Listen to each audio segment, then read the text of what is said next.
سے جو بات نکلتی ہے اثر رکھتی ہے، پر رہی طاقت پرواز مگر رکھتی ہے۔ یقین کرے ان کی باتیں، ان کے کہے ہوئے جملے، ان کی تنقید کی کاروائی، وہ سب یاد رہتی ہے لوگوں کو، اور یہ کمال بہت کم لوگوں میں پایا جاتا ہے۔ اور ہر وہ لکھاری،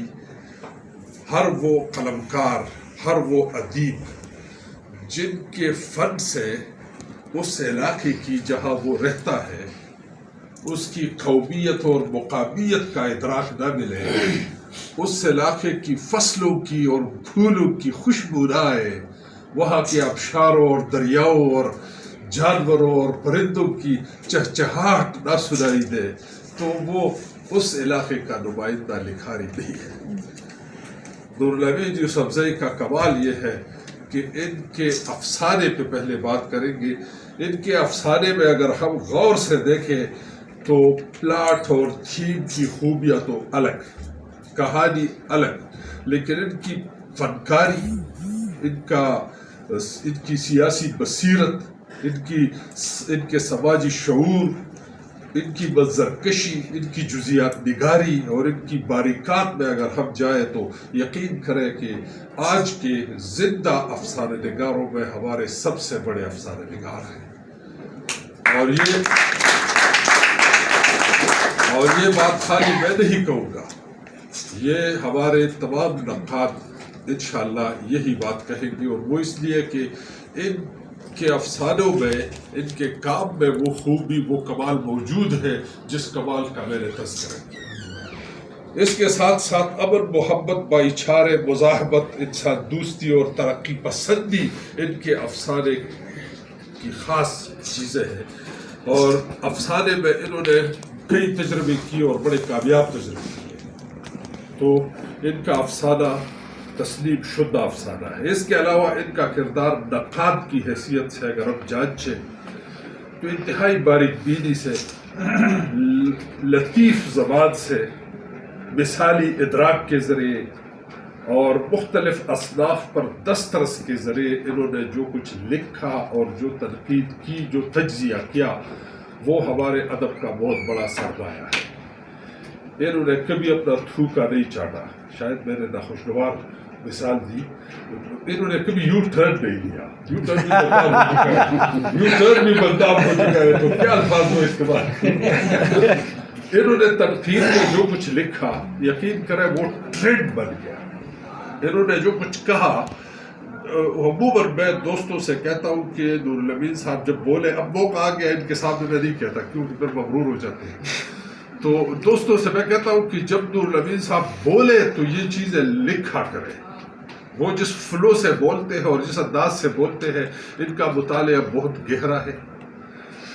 اردو، انگریزی، پشتو سب کا مطالعہ کرتے ہیں۔ اس کے علاوہ ان کا اپنا ادراک ایسا ہے اور اتنی صداقت سے وہ اپنے ادیبانہ نقطۂ نظر کو واضح کرتے ہیں کہ اس کی مثال نہیں ملتی۔ اور جب ہم کہیں پہ بیٹھے ہو تو یہ دو صاحبات جو قریب قریب بیٹھے ہیں، ان دو میں سے ایک بندے کو میں پکڑ کے اسٹیج کے اوپر چڑھا دیتا ہوں اور کہتا ہوں کہ گھنٹہ بولو، تو یہ دونوں بول لیتے اور بہت اچھا بول لیتے ہیں۔ کبھی کبھی کانفرنسز میں کوئی خلا آ جاتی ہے، کوئی مسئلہ ہو جاتا ہے، چیف گیسٹ کے آنے میں کبھی دیر ہو جاتی ہے، وزیر اعظم آ رہا ہے، صدر آ رہا ہے، گورنر آ رہا ہے، تو اس وقت اگر ہمیں ٹائم ملے تو ان دو کو میں پکڑ لیتا ہوں، اور ان کی مثال ایسی ہے۔ یقیناً ان کا نور الامین صاحب کا مطالعہ گہرا بھی ہے، انہوں نے ہضم بھی کیا ہے، اور یہ اپنے جھوٹے نظریات نہیں پیش کرتا، اپنے نظریات کی بنیادیں فلسفے، مذہب، روایات، تاریخ پر رکھ کر آگے بڑھتے ہیں، تو یہ نور الامین صاحب کی ایک اور خوبی ہے۔ اس کے علاوہ ایک فولکلورسٹ کی حیثیت سے انہوں نے جو کچھ کیا، اپنے لوک ادب پہ بہت گہری نظر رکھی، بہت گہری۔ اس کے علاوہ روایات پہ، اور جتنے ہم کے پشتوں میں کہتے ہیں خاطرے، تو خاطرے وہ یاداشتیں ہیں جو بزرگوں کے کہے ہوئے جملے یا کچھ واقعات یا کچھ مقولے، کچھ اس طرح کی باتیں انہوں نے جمع کی اور مشاہیر کا گہرا مطالعہ کیا انہوں نے۔ ان کا حافظہ بھی کمال کا ہے، ان کے سامنے جو بھی بات کہہ دو وہ 10 سال بعد آپ کو اسی اسی صورت میں ان جملوں میں آپ کو واپس سننے کو ملے گی۔ تجزیاتی فلسفہ ان کا مثالی ہے، اور قومیت اور مقامیت کے تناظر میں اگر ہم دیکھ لیں تو انہوں نے جو کچھ لکھا وہ ہمارا نہ صرف سیاسی اور ادبی سرمایہ ہے بلکہ سماجی طور پر بھی ہم اس کو ہمیں محفوظ رکھنا چاہیے، اور ان کی لکھی ہوئی کتابوں کو ڈراماٹائز اور ڈیجیٹائز کرنا چاہیے تاکہ اگلی نسلوں تک وہ پہنچ سکے۔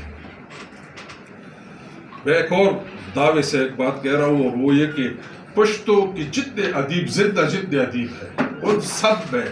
علامہ اقبال پر سب سے بڑی اتھارٹی نور نبی صاحب ہے۔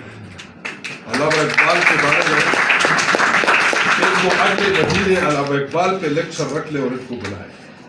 خوشحال خان خٹک کا تمام مشاہیر کا گہرا مطالعہ رکھتے ہیں، اور آپ کو پتہ بھی ہو کہ ہمارے جتنے بزرگ ادیب گزشتہ 40-45 سال میں جو ہمارا کیریئر ہے اس میں جتنے گزرے سب نے ان کو بے حد پیار کیا، بہت محبت دی۔ اجمل خٹک صاحب جب کچھ بولتے تو ان کی طرف دیکھ کے بولتے اور ان کو مسکراہٹ دے کے بولتے، اور ان کے ساتھ کئی مسائل پہ ڈسکشن کرتے۔ مجھے اجمل خٹک صاحب کہتے تھے جانان، مجھے جانان کہا کرتے تھے، جانان کیا کریں؟ میں کہتا نور نبی صاحب سے پوچھ لیں۔ تو اس طرح سے نور نبی صاحب کے ساتھ بزرگوں کا بہت قربت کا تعلق رہا۔ اس کے علاوہ ریڈیو، ٹی وی اور سوشل میڈیا پہ بھی انہوں نے جو کچھ بولا کبھی بھی irrelevant نہیں بولا، بغیر دلیل کے نہیں بولا۔ تو ان کا کمال یہ ہے کہ آج کل کے سوشل میڈیا کے دور میں لوگ جو بولتے ہیں پھر خود اس کو کنڈیم کرتے ہیں اور ٹیلی فونیں کرتے ہیں کہ بھئی یہ اتارو، کرتے ہیں کہ نہیں؟ اور یہ جب بول لیتے ہیں تو ماشاءاللہ وہ پتھر کی لکیر ہوتی ہے، اور مجھے فخر ہے کہ اس تقریب میں مجھے اتنے بڑی شخصیات کی موجودگی میں مجھے صاحب صدارت بنایا، اس کا بھی بہت شکریہ۔ اور باتیں بہت زیادہ ہیں لیکن میں اپنی باتیں سمیٹ رہا ہوں، اور وہ یہ کہ دوستو زندگی ایک نعمت ربانی ہے، دوستو زندگی ایک نعمت ربانی ہے، آؤ اس نعمت ربانی کی تعظیم کریں، تھوڑا اسے اوروں میں بھی تقسیم کریں، بہر کانوں کے لیے موج سماعت ڈھونڈے، سو کے ہونٹوں کے لیے گیتوں کی رنگت ڈھونڈے، بہر کانوں کے لیے موج سماعت ڈھونڈے، سو کے ہونٹوں کے لیے گیتوں کی رنگت ڈھونڈے۔ اے خدا جذبہ ایثار عطا کر ہم کو، جو ہے گفتار وہ کردار عطا کر ہم کو۔